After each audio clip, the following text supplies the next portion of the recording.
ఎన్నికల షెడ్యూల్ విడుదల నేపథ్యంలో ప్రజలు ఉత్సాహవంతంగా ముందుకు సాగుతూ తన గెలుపుకు భరోసా కల్పించడం జరుగుతోందని కడప అసెంబ్లీ నియోజకవర్గం టీడీపీ అభ్యర్థి మాధవిరెడ్డి తెలిపారు.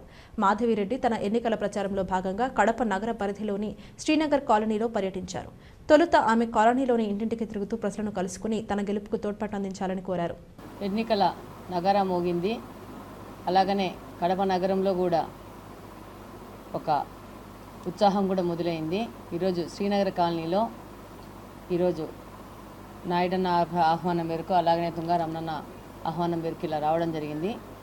ఇప్పటికంటే ముందు చాలాసార్లు శ్రీనగర్ కాలనీ నుంచి చాలామంది పెద్దవాళ్ళు వచ్చేసి వాళ్ళకున్న సమస్యల గురించి చెప్పడం జరిగింది. ముఖ్యంగా శ్రీనగర్ కాలనీలో ఇప్పటికీ రోడ్డు వ్యవస్థ కానీ డ్రైనేజీ వ్యవస్థ కానీ ఏమాత్రం లేదు. ఈరోజు అంజద్ బాషా గారు కానీ వైసీపీ పార్టీకి సంబంధించిన వాళ్ళు కానీ వచ్చి ఈరోజు ఎన్నికల సమయంలో వచ్చేసి మళ్ళా వాళ్ళకి ఓటు వేయమని చెప్పి మళ్ళీ అడుగుతున్నారు. ప్రజలు కూడా అంతే కఠినంగా నీకు ఓటు వేస్తే ఏంటి లాభం అని ప్రశ్నిస్తున్నారు. ఈరోజు కడప నగరంలో కానీ చూస్తే, ఈరోజు శ్రీనగర్ కాలనీలో చూస్తే ఎక్కడన్నా డ్రైనేజ్ వ్యవస్థ కానీ అలాగే రోడ్డు వ్యవస్థ కానీ ఏదన్నా ఉందా? దీని గురించి ప్రశ్నిస్తూ ఉంటే ఎమ్మెల్యే గారు అంటారు మీకు కళ్ళు కనపట్లేదా అనేసి. మాకే కాదు ఎవరికి కళ్ళకి మీరు చేసిన అభివృద్ధి కనపట్లేదు. ఈరోజు 2019లో ఒక ఎమ్మెల్యేగా ఎన్నికయ్యి ఆ తర్వాత జగన్మోహన్ రెడ్డి గారి దయాదాక్షిణ్యాలతో ఒక మైనార్టీ మినిస్టర్ అయ్యి ఇక్కడ కార్పొరేషన్లో కూడా వన్ సైడెడ్గా మ్యాచ్ ఫిక్సింగ్ చేసుకొని అందరి కార్పొరేటర్లు ఒకటి మినహా అందరి కార్పొరేటర్లు వాళ్ళ పార్టీకి సంబంధించిన వాళ్ళ ఉండి కూడా ఈరోజు కడప నగరంలో ఏ విధమైన అభివృద్ధి చేయలేని విధంగా మన ఎమ్మెల్యే గారు పనిచేశారు.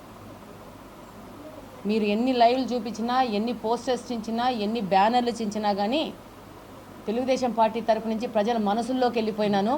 దాంట్లోంచి తూర్చడము వైసీపీ వాళ్ళకు సాధ్యం కాదు.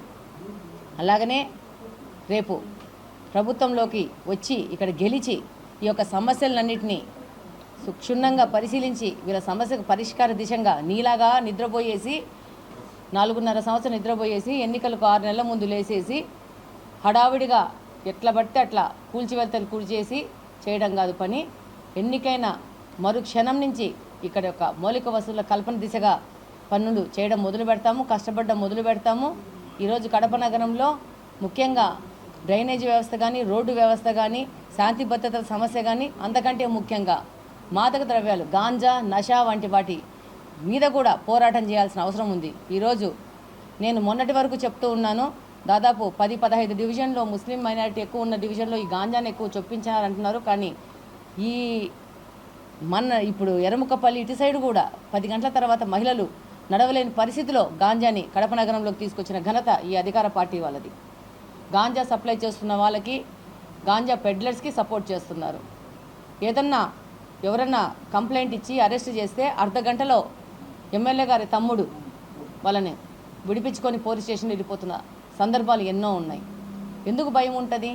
ఈరోజు వాళ్ళ వెనక యువత తిరగాలన్న ఒక ఉద్దేశంతో యువతను చెడగొడుతున్నారు వీళ్ళు.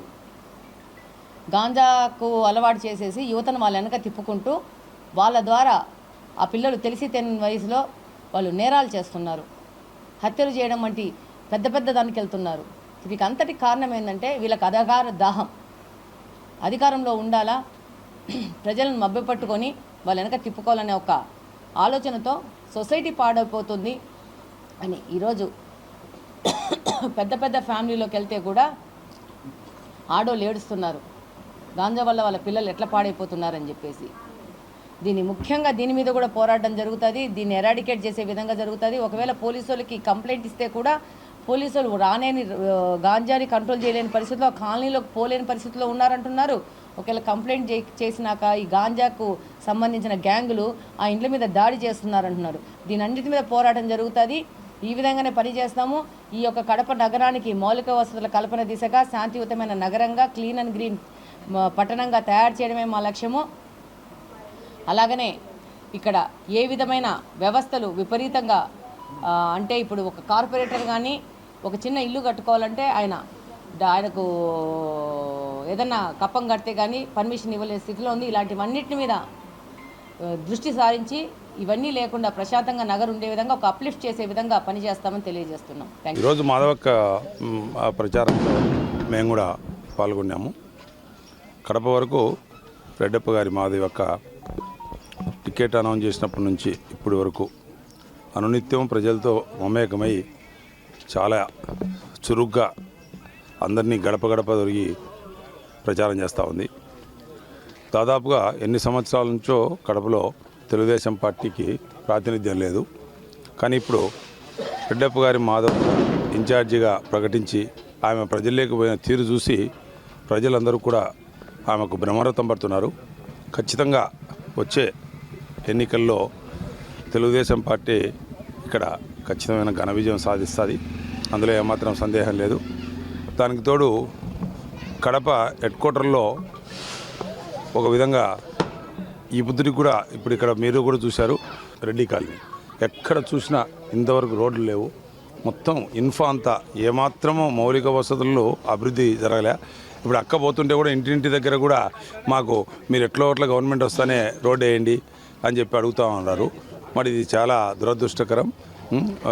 జిల్లా కేంద్రంలో ఇంకా కార్పొరేషన్లో అంతర్భాగమైనటువంటి ఈ ప్రాంతంలో రహదారుల నిర్మాణం అయితేనేమి, డ్రైనేజ్ నిర్మాణం అయితేనేమి, సక్రమంగా మంచినీళ్ళ వ్యవస్థ అయితేనేమి ఇవన్నీ కూడా లేకపోవడం. ఖచ్చితంగా ఇవన్నీ కూడా రెడ్డప్ప గారి మాధవక్క శాసనసభ్యురాలుగా గెలిచిన తర్వాత ఖచ్చితంగా ఇవన్నీ పరిష్కరిస్తుంది. ప్రజలకు కూడా నమ్మకం ఉన్నట్టు కనిపిస్తూ ఉంది. కడపలో అభివృద్ధి అంటే వాళ్ళు కడప అభివృద్ధిని మౌలిక వసతుల పరంగా కాకుండా కుటుంబానికి జరిగినటువంటి యొక్క సంక్షేమాన్ని అన్ని దృష్టిలో పెట్టుకొని టోటల్గా ఇంత 2,000 కోట్ల పైచీలకు ఏదో అభివృద్ధి చేశామంటున్నారు. కుటుంబాలకు వ్యక్తిగతంగా ఇచ్చిన దాన్ని ప్రోత్సాహమనో సంక్షేమమనో అంటాం. కానీ ఏదైనా అభివృద్ధి అంటే ఈ ప్రాంతంలో ఏదైనా కానీ రహదారులు నిర్మించడం, మంచినీటి వ్యవస్థను మెరుగుపరచడం, లేదంటే మురుగు కాలువల వ్యవస్థను ఏర్పాటు చేయడం, ఇంకా ఇతరత్ర అయినటువంటి అభివృద్ధి కార్యక్రమాలు అవన్నీ నన్ను అడిగితే ఎక్కడ కడపలో అంత బ్రహ్మాండంగా ఏం జరగలేదు. వాళ్ళు చెప్పే లెక్కలు కూడా అన్నీ కరెక్ట్ కాదు. ఆ విషయంలో గతంలోనే ఇక్కడ నిలబడుతున్న తెలుగుదేశం అభ్యర్థి మాధవక్క గారు కూడా ఛాలెంజ్ చేయడం జరిగింది. వీలైతే ఒక డిబేట్కి రండి, లేదంటే ఒక వైట్ పేపర్ రిలీజ్ చేయండి మీరు ఎక్కడ ఖర్చు పెట్టినారో అని. ఆ లెక్కల ఆ గణాంకాలన్నీ కరెక్ట్ కాదని మేము నమ్ముతాను.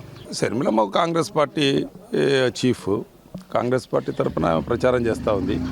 నన్ను అడిగితే కాంగ్రెస్ పార్టీ ఎప్పుడైతే ఈ రాష్ట్రం విడిపోవడానికి కాంగ్రెస్ పార్టీనే బలమైనటువంటి కారణం. ఆ రోజు కాంగ్రెస్ పార్టీ అప్రజాస్వామికంగా ఈ రాష్ట్రాన్ని ఎడగొట్టడం వల్లనే ఈరోజు ఆంధ్రప్రదేశ్కి ఇన్ని ఇబ్బందులు వచ్చినాయని చెప్పి ఆంధ్రప్రదేశ్ ఓటర్స్ బలంగా నమ్ముతున్నారు. కాబట్టి నాకు తెలిసి శర్మిలమ్మ గారైనా ఇంకోరైనా ఎవరైనా కాంగ్రెస్ పార్టీని అయితే మళ్ళీ ఈ రాష్ట్రంలో మళ్ళీ ఏమాత్రం అధికారంలోకి తీసుకొచ్చేదానికి ఉపయోగపడదనేది నా బలమైన నమ్మకం. కాంగ్రెస్ పార్టీని ఈ రాష్ట్ర ప్రజలు ఆదరించరు.